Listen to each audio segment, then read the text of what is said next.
পার্থ আর এক প্রতিনিধি রয়েছে, তার কাছ থেকে জানার চেষ্টা করব যে সীমান্তবর্তী এলাকার মানুষজন তারা কি বলছেন। একদমই প্রিয়াঙ্কা, উত্তর 24 পরগনার বনগা সীমান্ত এলাকা অনেকটাই রয়েছে, অর্থাৎ গাইঘাটা থেকে বাগদা পর্যন্ত প্রায় 68 কিলোমিটার সীমান্ত রয়েছে। এবং এই এলাকায় এই যে ডিটেক্ট, ডিলিট এবং রিপোর্ট, এই যে রাজ্য সরকারের নোটিশ, এই নোটিশের উপরে ভিত্তি করে স্থানীয় মানুষ কি বলছে, অর্থাৎ এই এলাকার মানুষের ক্ষেত্রে এই যে বাংলাদেশ এবং মায়ানমার থেকে যে সমস্ত অনুপ্রবেশকারী এসেছেন তাদের যে হোল্ডিং সেন্টারে রাখা হবে, তার জন্য যে হোল্ডিং সেন্টার তৈরি করা হচ্ছে রাজ্য সরকারের তরফ থেকে, এর ফলে এই এলাকার মানুষের কি সুবিধা হতে পারে, এলাকার মানুষ কি বলছে। আমার সঙ্গে রয়েছে কয়েকজন স্থানীয় বাসিন্দা যারা এই এলাকায় থাকেন, অর্থাৎ কি বলবেন। ভারত সরকারের সিদ্ধান্ত এটা সঠিক সিদ্ধান্ত, কারণ বাংলাদেশ থেকে এবং মায়ানমার থেকে যে অনুপ্রবেশকারীরা যারা অবৈধভাবে ভারতবর্ষে প্রবেশ করেছে তাদেরকে বেছে যদি ডিটেনশন ক্যাম্পে পাঠানো হয়,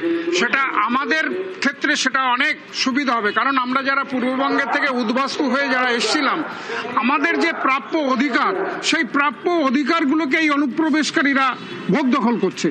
অতএব তাদেরকে যেমন ধরুন আমরা রেশনে আজকে আমরা যেটা যে সুযোগ সুবিধাটা পাই, আজকে যে ভাতাগুলো আমার গরিব মানুষ, আমার সম্প্রদায়ের মানুষগুলো যেগুলো পায়, এবং ইভেন সরকারি সমস্ত সুযোগ সুবিধাগুলো আজকে আমাদের নির্দিষ্ট পরিমাণ থেকে ওই অনুপ্রবেশকারীরা তারা আজকে জাল নথি তৈরি করে, জাল সমস্ত কিছু তৈরি করে তারা সেই সুযোগ সুবিধাগুলো নিয়ে যাচ্ছে।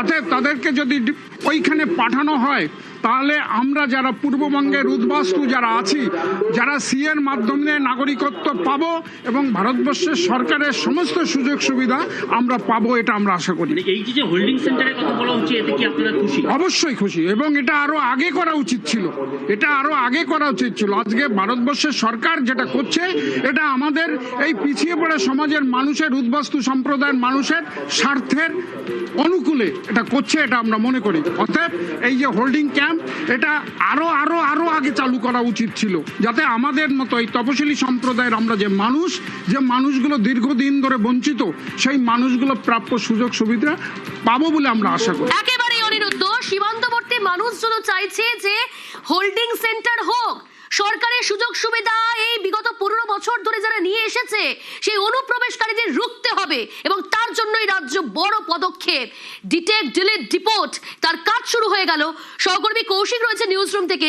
কৌশিক, অনুপ্রবেশ একটা বড় ইস্যু, এবং আমরা জানি যে এই ভোটবঙ্গে আমরা দেখেছি শুধু বড় ইস্যু নয়, অন্যতম ইস্যু ছিল এই অনুপ্রবেশ। সেই জায়গা থেকে ডিটেক্ট, ডিলিট, ডিপোর্টের কাজ যেমন শুরু হলো, তুমি বলছিলে হোল্ডিং সেন্টার, কত বড় পদক্ষেপ। এই যে জেলায় জেলায় হোল্ডিং সেন্টার তৈরি করা হলো, কাদেরকে রাখা হবে, কিভাবে প্রসেস চলবে, বিস্তারিত জানতে চাইবো।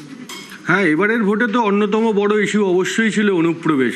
কারণ অনুপ্রবেশ ইস্যুতে তৃণমূল, বিজেপি দুই দলই সরব হয়েছে। তৃণমূল বারবার বোঝানোর চেষ্টা করেছে যে অনুপ্রবেশকারী রোখার দায়িত্ব হচ্ছে, অনুপ্রবেশকারীদের রোখার দায়িত্ব হচ্ছে কেন্দ্রের।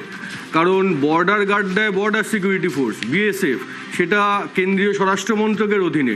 তারা কি করছে? আমাদের দিকে কেন আঙুল তোলা হচ্ছে? তারা নিজেদের কাজটা ভালো করে করলেই অনুপ্রবেশ আটকানো যাবে। পাল্টা বিজেপি বলেছে তখন যে হ্যাঁ, বর্ডারের দায়িত্ব অবশ্যই বিএসএফের, কিন্তু বিএসএফকে যদি সেই দায়িত্ব পালন করতে হয় তাহলে তো তার একটা ন্যূনতম পরিকাঠামো দরকার, এবং সেই পরিকাঠামো তৈরিটা করতে হলে একটা কাঁটা তার দিতে হলেও তো একটা জমি দরকার। সেই কাঁটা তারটুকু দেওয়া যাচ্ছে না, কারণ রাজ্য সরকার জমি দিচ্ছে না। এবং বিজেপি বারবার এই অভিযোগটা করেছে এই বলে যে এই যে জমি দেওয়া হচ্ছে না, এটা আসলে রাজনৈতিক কারণে, যাতে অনুপ্রবেশকারীরা এদেশে এসে পশ্চিমবঙ্গে আসে এবং তাদের তৃণমূল রাজনৈতিকভাবে ব্যবহার করতে পারে, অর্থাৎ তাদের ভোটটা যাতে তৃণমূল নিতে পারে। সেই কারণেই তারা এইভাবে রাজ্যের সুরক্ষার কথাকে জলাঞ্জলি দিচ্ছে, সুরক্ষার ভাবনাকে। তারা দেশের সুরক্ষার ভাবনার কথা ভাবছে না, শুধু রাজনীতির কথা ভাবছে। এই ডামাডোলে, এই চাপানুতরের মধ্যে, এই মানে বাকযুদ্ধের মধ্যে আমাদের এবারের ভোট হয়েছে, এবং ভোটের ফলেই স্পষ্ট যে বিজেপির দিকে যেভাবে একটা গেরুয়া ঝড় এই পশ্চিমবঙ্গ জুড়ে হয়েছে, তাতে এটা স্পষ্ট যে অনেকেই মনে করেন আমাদের রাজ্যের যে সীমান্ত সুরক্ষাটা একটা বড় জিনিস। এর সঙ্গে রাজনীতি এইগুলোকে মেলানো একেবারেই ঠিক নয়। সবার আগে সুরক্ষা, দেশের সুরক্ষা, রাজ্যের সুরক্ষা।